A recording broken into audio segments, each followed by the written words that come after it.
Olá, estamos aqui, sejam todos bem-vindos a mais um episódio do Fertilidade Cast. E hoje a gente vai falar de um assunto fundamental na reprodução assistida, que é o endométrio e o seu papel na implantação embrionária. E muitas vezes o foco na reprodução é o embrião, mas a gente sabe que o endométrio ele tem um papel fundamental no sucesso da gravidez. E para falar desse assunto tão importante, eu estou aqui com 3 especialistas, que são Dr. Felipe Lazar, doutora Fernanda Rodrigues e Dr. Marcelo Jacob.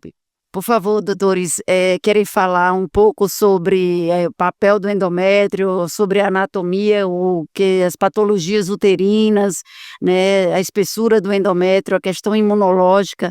Tem tanta coisa para a gente falar que vai repercutir no sucesso.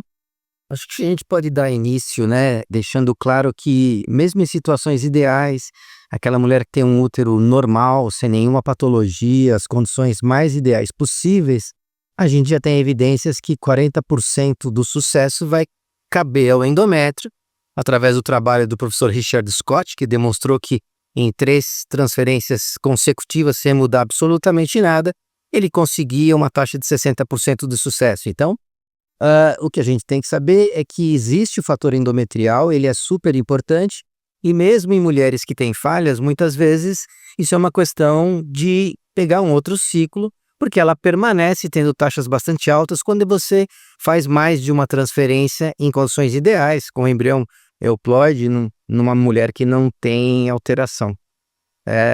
Em relação às patologias, queria que o Marcelo então pudesse comentar alguma coisa sobre a importância de fazer esse diagnóstico quando a mulher vai transferir um embrião. Então, a gente sabe o peso de um tratamento de fertilidade, qual que é a expectativa que o casal empenha, e eles querem realmente como se o tratamento fosse infalível. Acho que a primeira conversa que a gente tem que ter com os casais, eles poderem entender, como o Felipe mesmo disse, o papel que existe um limite pelo qual o embrião é responsável pela implantação e um outro papel que a gente tem que dar ao útero, ao endométrio, a fatores imunológicos e a outras coisas. Tirando o papel do embrião, e muitas vezes o casal tem que entender que às vezes o melhor tratamento é permanecer em tratamento, formar embriões de outras cortes de óvulos, porque talvez os embriões daquele ciclo de tratamento não deram gravidez, mas a semelhança do que acontece na vida, a mulher ela não engravida num mês, mas ela continua se expondo à gravidez e ao longo do tempo essa gravidez acontece. Mas é claro que a gente tem que, em primeiro lugar, fazer uma lição de casa e avaliar se o útero não é portador de nenhuma anormalidade, de nenhuma doença, de nenhuma lesão que possa ser passível de correção e que possa, de alguma forma, dar melhor acolhimento ao embrião. Então, hoje a gente tem um papel muito importante da ultrassonografia, com um método chamado histerossonografia e ultrassonografia tridimensional, onde a gente faz diagnósticos de malformações do útero, de pólipos, de aderências por sequelas de infecções ou de perdas gestacionais anteriores, ou de miomas, enfim, possa propor a correção dessas anomalias e que a gente possa mostrar e proporcionar um ambiente uterino que seja mais favorável para o sucesso numa próxima transferência. Não, perfeito, Marcelo, eu concordo plenamente com você. A nossa primícia é avaliar a cavidade deve estar adequada para receber o embrião, mas é muito importante ressaltar também a nossa inabilidade de diagnosticar a receptividade endometrial. Então, muitas vezes nós temos um ultrassom bem favorável, temos exames de imagem favoráveis e ainda assim não alcançamos a gravidez, muitas vezes. Então, o endométrio, ele é muito estudado lá desde 1950, né, com a técnica de Noyes, a publicação de Noyes, com a datação histológica, e muito se vem estudando, né, moléculas que possam ser marcadores de receptividade endometrial, e isso é um amplo estudo, né, sobre a infertilidade, sobre a receptividade endometrial, que ainda precisamos muito avançar para poder aplicar na nossa prática clínica. Eu acho que o grande desafio é a questão que o corpo humano ele é dinâmico. Então, as patologias uterinas é uma coisa que a gente vê e dá o diagnóstico, um pólipo, um mioma, mas a dinâmica de um ciclo para o outro, justamente para ver naquele mês se a janela podia ser numa data, no outro mês noutra. Num mês eu posso estar gripada, no outro mês não. Então, naquele mês o endométrio podia estar inflamado por alterações imunológicas e no outro mês não. Vocês queriam comentar sobre essa questão dinâmica da receptividade, da janela de implantação? Eu acho importante a gente enfatizar, principalmente para os médicos mais jovens, que a grande maioria das pacientes que vêm nos procurar, muitas vezes elas não têm uma patologia uterina, porque isso faz parte da propedêutica. Então, acho que seria interessante a gente colocar aqui a opinião de todos vocês em como é que vocês fazem a transferência. A gente sabe que no modelo de preparo artificial, as taxas de gravidez são muito similares, tá? A gente não tem diferença estatística com o uso do ciclo natural que está sendo cada vez mais utilizado na nossa prática clínica diária. Recentemente teve um trabalho publicado no Lancet mostrando várias maneiras de você fazer a transferência em ciclo natural, natural modificado, esperar o folículo chegar em 17 milímetros e iniciar a progesterona, esperar ele chegar em 17 milímetros, fazer o trigger e fazer a transferência no D+7. Então eu queria saber mais ou menos de vocês, porque nesses casos a presença do corpo lúteo vai impactar grandemente a questão do pré-natal dessa paciente. A gente não pode esquecer que a gente vai entregar ela para um obstetra e a taxa de pré-eclâmpsia, eclâmpsia, diabetes é muito maior quando o preparo é artificial. Então, quando é possível, a gente faz o preparo endometrial com um ciclo natural. E aí eu queria ouvir de vocês, na prática clínica diária, como que vocês fazem para poder planejar essa transferência? Não, perfeita a sua colocação. Eu acho que essa mudança de prática, quando a gente veio do ciclo artificial para o ciclo natural, ela já é uma realidade por vários motivos, né? Porque ela é um tratamento muito mais amigável para a mulher, muito mais fisiológico, e a gente saiu daquele momento que se importava apenas com o papel dos hormônios, mas também começou a valorizar o impacto que outras substâncias produzidas pelo corpo lúteo, a maneira como elas vão permitir que a placenta se adapte ao útero e possa promover uma gestação com muito mais qualidade. Então, sempre que possível, a não ser que a mulher seja daquele grupo ou que não tenha ovulação, ou que não tenha mais função ovariana, onde você não vai poder nem estimular a função ovariana, essa não vai ter jeito, você vai ter que usar o ciclo natural. Mas, felizmente, essa não é a nossa maior população, né? E como é que você faz o ciclo natural? Então, a gente hoje tenta fazer uma equação que cumpra todos os compromissos de uma clínica de reprodução, porque a gente tem que considerar a disponibilidade da clínica, o staff da clínica, o estresse dos profissionais que trabalham, tudo. Então, a preferência, quando é possível você fazer um ciclo natural puro, e ele acaba sendo viável, eu faço o ciclo natural puro com reposição de progesterona. Eu nunca faço sem reposição de progesterona. Mas na maioria das vezes, para facilitar um pouco o fluxo de trabalho no laboratório, o staff da clínica, e a gente tentar tornar o tratamento um pouco mais enquadrado dentro de uma agenda prática da clínica, eu uso uma programação com um gatilho de ovulação, de forma que a gente possa colocar dentro de um fluxo de trabalho que seja viável. Fernanda? Nós temos preferência pelo modificado, porque justamente para essa questão da flexibilidade, né, de agendamento de datas, que ajuda tanto para a equipe quanto para a própria paciente, para ela também se organizar E do ponto de vista de chance de gravidez, os trabalhos não mostram diferença, tanto com o ciclo natural puro para o natural modificado. Então, eu vejo o natural modificado como uma ferramenta importante e um associado, né, a uma chance de gravidez muito boa e com melhora do prognóstico reprodutivo também, né? Se a gente vai para o passado, a gente fazia transferência a fresco e começou-se a congelar cada vez mais, tanto pelas indicações de estudo genético, né, pelo risco do hiperestímulo, mas um outro motivo, por que a gente tinha gravidez mais nos descongelados versus o a fresco, pelas altas doses hormonais. Então, eu sempre achei muito racional pensar assim, a partir do momento que a gente tem um embrião congelado, para que eu vou modificar uma coisa que já acontece natural, que o corpo já se prepara naturalmente, é muito mais fisiológico, e é isso que a gente procura.